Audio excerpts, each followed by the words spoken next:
नमस्कार दोस्तों, आपका स्वागत है हमारे YouTube channel learning point with Abhishek में। यहाँ आपको मिलता है प्रतिदिन न्यूज़पेपर का डिक्टेशन। इसलिए अगर आप हमारे चैनल पर पहली बार आए हैं तो चैनल को सब्सक्राइब कीजिए और बेल आइकन प्रेस कीजिए ताकि अगले वीडियो की नोटिफिकेशन आप तक सबसे पहले पहुँचे।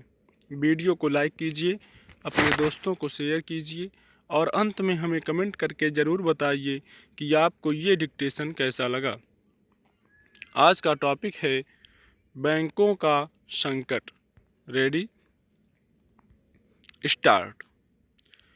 रिजर्व बैंक ने व्यावसायिक बैंकों की बिगड़ती हालत पर गुजरे शुक्रवार को जो रिपोर्ट जारी की, वह इस बात का स्पष्ट संकेत है कि आने वाला समय बैंकों के लिए बहुत ही संकट और चुनौती भरा है। केंद्रीय बैंक की वित्तीय स्थायित्व रिपोर्ट (FSR) में साफ कहा गया है कि बैंकों के सामने इस वक्त सबसे बड़ा खतरा कर्जों के डूबने का है।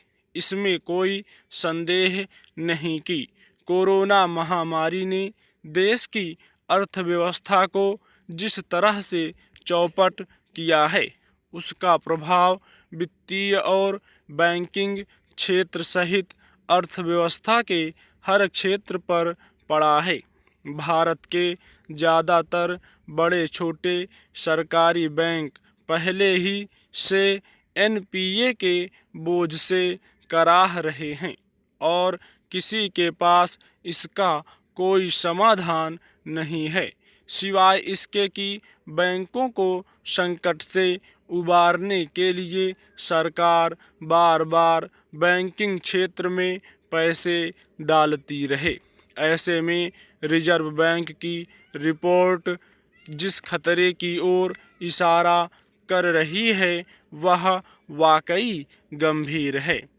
केंद्रीय बैंक की रिपोर्ट में साफ कहा गया है कि बैंकों के फंसे कर्ज का स्तर इस वित्त वर्ष में 12.5% तक पहुंच सकता है और अगर बेकाबू हुए तो NPA 14.5% को भी पार कर जाए।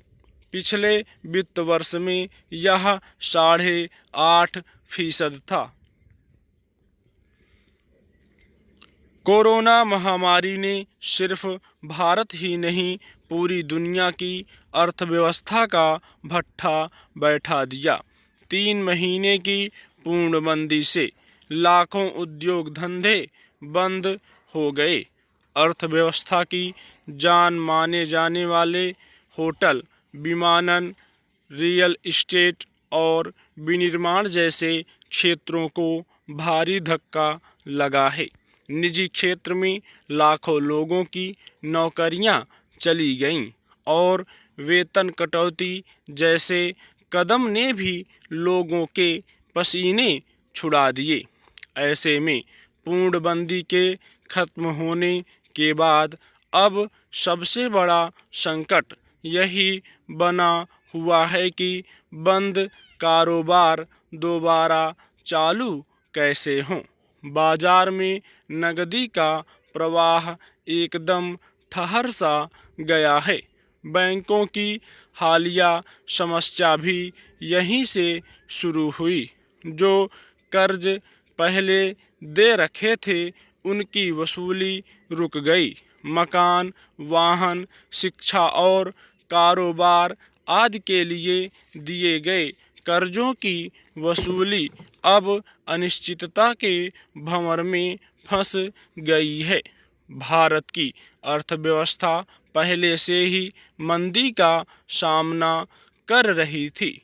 रही सही कसर कोरोना महामारी ने पूरी कर दी।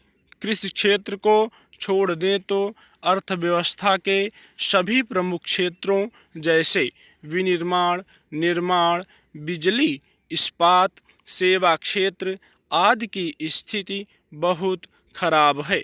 इसलिए बैंक चाह कर भी एनपीए को बढ़ने से रोक नहीं पाएंगे। अर्थव्यवस्था को संभालने के लिए सरकार और रिजर्व बैंक ने कई कदम उठाए हैं। बाजार में नकदी का प्रवाह बढ़ाने के लिए केंद्रीय बैंक ने पिछले 6 महीनों में कई बार नीतिगत दरों में कटौती की। इसके अलावा कोविड संकट से निपटने के लिए सरकार ने करीब 20 लाख करोड़ रुपए के पैकेज दिए। केंद्रीय बैंक और सरकार ने कारोबारियों को कर्ज देने के लिए व्यावसायिक बैंकों पर दबाव भी बनाया है।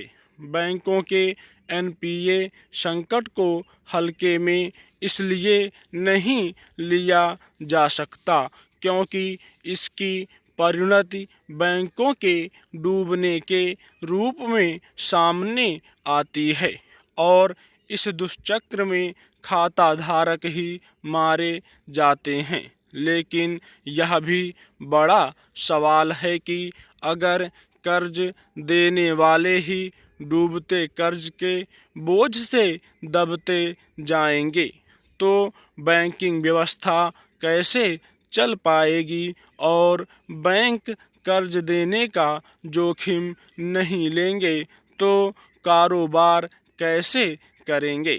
इसलिए कर्ज की वसूली और कर्ज देने के जोखिम के बीच रास्ता निकालते हुए संतुलन तो बनाना होगा। स्टॉप।